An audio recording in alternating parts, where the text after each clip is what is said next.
नमस्कार, जय भीम। आप सभी का स्वागत है हमारे इस यूट्यूब चैनल पे।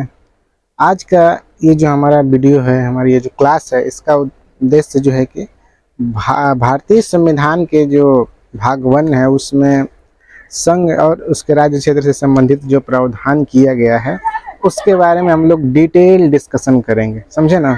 उसके बारे में हम लोग डिटेल डिस्कशन करेंगे। तो चलिए, सबसे पहले हमेशा की तरह हम अपनी क्लास की एक रूपरेखा को समझ लेते हैं कि आज ये जो हमारी क्लास है उसकी मतलब किस रास्ते पर चलेगी, है ना, उसका आधार कैसा होगा। तो सबसे पहले चैप्टर का नाम सुन लीजिए, भारतीय संघ और उसके राज्य क्षेत्र चैप्टर का नाम है ना, जो कि भारतीय संविधान में दिया गया है भाग 1 में। इसमें सबसे पहले हम उसके संवैधानिक प्रावधान को देखेंगे कि भारतीय संविधान में इसके लिए क्या क्या प्रावधान किया गया है ना, इसका वर्णन कहाँ किया गया है। उसके बाद आर्टिकल 1 को देखेंगे, है ना, कि आर्टिकल 1 में क्या क्या प्रावधान किया गया है। फिर उसके बाद आर्टिकल 2 को देखेंगे।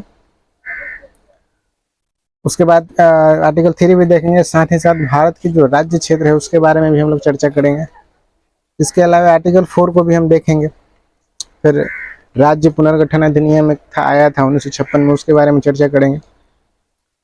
इसके अलावा जो है कि जो मतलब कि राज्य बनाने के लिए जो आज़ादी के बाद जितने राज्य बने हैं तो उसको बनाने के लिए जो है कि आयोग का गठन किया गया था। तो उन आयोग के बारे में चर्चा करेंगे कि कौन आयोग कैसा है। फिर कौन सा राज्य कब आज़ादी के बाद कौन सा राज्य कब भारतीय राज्य क्षेत्र में शामिल हुआ। क्षेत्र में तो था ही, लेकिन भारतीय राज्य में कब शामिल हुआ, तो उसके बारे में हम लोग चर्चा करेंगे। तो चलिए, बिना समय गंवाए आज की इस क्लास को शुरू करते हैं। लेकिन उससे पहले एक चीज़ जरूर बोलना चाहें। पता है, इंसान का सबसे बड़ा दोस्त और दुश्मन जो है ना उसका मन होता है ना। जो इस मन पे काबू कर लिया ना वो अपने जीवन में बहुत जल्दी सफल हो सकता है। इसलिए एक बात भी कहा गया है, एक स्लोगन भी है कि मन के जीते जीत है, मन के हारे हार, हार गया जो बिना लड़े उन पे है धिक्कार, है ना। तो हमेशा आखिरी सांस तक जो है ना अपने आप को जो है कि उस अपने सपनों को पूरा करने के लिए लगे रहिए, डटे रहिए एकदम लगातार मतलब कंसिस्टेंट होकर के। चलिए आज की क्लास को हम लोग शुरू करते हैं। सबसे पहले भारतीय संघ और उसके राज्य क्षेत्र में जो संवैधानिक प्रावधान है उसमें भारतीय संविधान में क्या प्रावधान किया गया, तो देखिए इसके लिए प्रावधान ये संविधान में जो है कि भाग 1 में, याद रखिएगा, भाग 1 में आर्टिकल 1 से लेकर के आर्टिकल कितना 4 तक ले, यानी कि देखिए 4 आर्टिकल लिखा हुआ।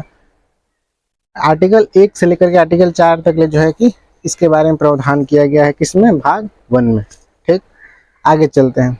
आगे चलते हैं तो आर्टिकल 1 के बारे में हम लोग डिस्कशन करते हैं। तो देखिए आर्टिकल 1 में सीधा सीधा ये बात लिखा गया है कि भारत जो है, भारत राज्यों का संघ है ना। भारत राज्यों का संघ है, पर कैसे, हम किस आधार पर कहेंगे कि भारत जो है ना राज्यों का संघ है। तो सबसे पहले 1.4 चर्चा करते हैं। इसमें 2 प्रावधान किए गए थे कि भारत जो है राज्यों का संघ है, कैसे इसको हम प्रूव करेंगे। तो इसके लिए 2 प्रावधान किए गए हैं। पहला प्रावधान ये किया गया है कि देश का नाम, हमारे देश का जो नाम है ना वो भारत और इंडिया दोनों है। कैसे, जब मतलब हमारा भारत आज़ाद हुआ तो देश के नाम को लेकर के जो है कि चर्चा विचर्चा शुरू हुआ। तो कुछ लोगों का प्रावधान था कि हमारा जो इंडिया है, भारत है, उसका हम पारंपरिक नाम ही रखेंगे, यानी कि पारंपरिक नाम करने का मतलब क्या है कि भारत रखेंगे हम। लेकिन कुछ लोग आधुनिक जो है कि समाज के थे, तो उन्होंने बोले लोग कि नहीं, हम जो है कि आज के समय के हिसाब से हम अपने देश का नाम जो है कि इंडिया रखेंगे। तो भारतीय संविधान जो है कि दोनों को बैलेंस करने के लिए बोला कि नहीं, न ये न वो, दोनों को मिला कर रखेंगे। और इसीलिए बोला गया है Bharat, India that is Bharat, यानी कि दोनों मिला करके बोला गया है कि भारत भी है और इंडिया भी है, समझे ना। तो इंडिया को ही भारत, मतलब समझने का यह बात है कि इंडिया भी नाम दिया गया है और भारत भी नाम दिया गया है। तो ये जो भारत है, ये भारत मतलब ऐसे राज्यों का संघ है ना, ऐसे राज्यों का संघ है ना जो मतलब कि टूट नहीं सकते हैं, समझे ना। भारत एक ऐसे देश का नाम है जिसमें राज्यों का संघ है, राज्यों का जो है कि समूह नहीं है, वो बात याद रखिएगा, यही पहला प्रावधान है। और भारतीय राज्यों में जो राज्यों का संघ है उसमें उनको टूटने का प्रावधान नहीं है कि वो भारत से हट करके अलग किसी और देश में जाकर के शामिल हो जाए या फिर अपना एक स्वतंत्र देश बना ले, ऐसा कोई प्रावधान नहीं किया गया। तो पहला चीज तो ये किया गया उसका प्रावधान में कि भारत राज्यों का संघ है। दूसरा चीज है कि उस राज्य की पद्धति। तो देखिए, राज्य की पद्धति में सबसे पहले डॉक्टर भीमराव अंबेडकर जी एक बात जो है कि बताए हैं कि भारत जो है ना राज्यों का संघ है ना। कौन बताए? डॉक्टर भीमराव अंबेडकर जी ये बताए कि भारत जो है राज्यों का संघ है। इसे अमेरिका में क्या प्रावधान किया गया है, अमेरिका में कि जो अमेरिका के जो स्टेट्स हैं, राज्य हैं, वहाँ वो लोग जो है कि एक समझौता पर हस्ताक्षर करके जो है कि इकट्ठा होकर के संयुक्त राज्य अमेरिका बने हैं, इसलिए उनका नाम भी है संयुक्त राज्य। एक समझौता पर हस्ताक्षर करके, लेकिन इंडिया में ऐसा प्रावधान नहीं है।